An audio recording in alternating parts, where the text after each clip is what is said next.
درود دوستان، 15 ورزشگر MMA تاجیک، ورزشگر شکست‌ناپذیر تاجیک در سال 2026.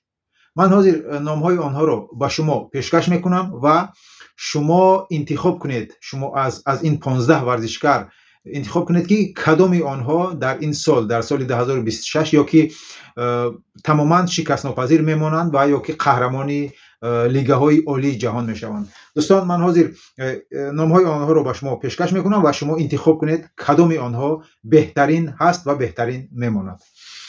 اینجا ورزشگرانی بگیم که کهنه هم هستند و ورزشگران جوانی که نو شروع کردند. برای همین من اسم همشون رو به شما پیشکش میکنم و شما انتخاب کنید کدام آنها قهرمان میشوند و شکست‌ناپذیر میمونند. شروع میکنیم.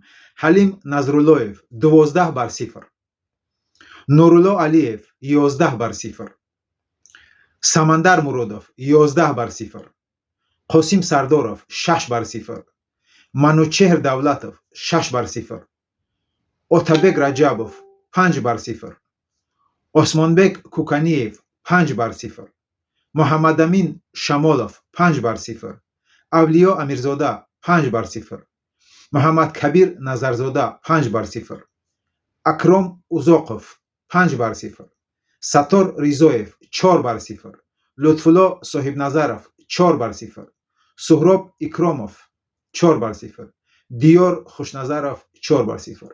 دوستان، فکرتان رو نویسید کدام آنها در لیگه های بهترین قهرمان میشوند و شکست‌ناپذیر میمونند.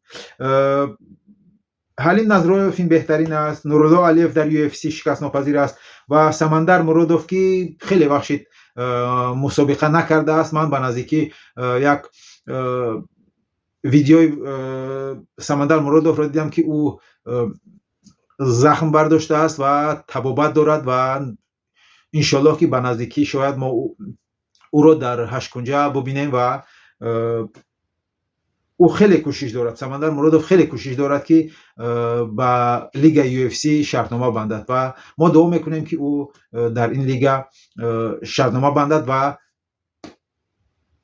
پرچم تاجیکستان را بلند بردارد. او خیلی گوشتی نشوب است و در لیگ روسیه در حبیب شده بود، حاضر با FCN بود، نمیدونم در اون لیگ چمپیون شده بود.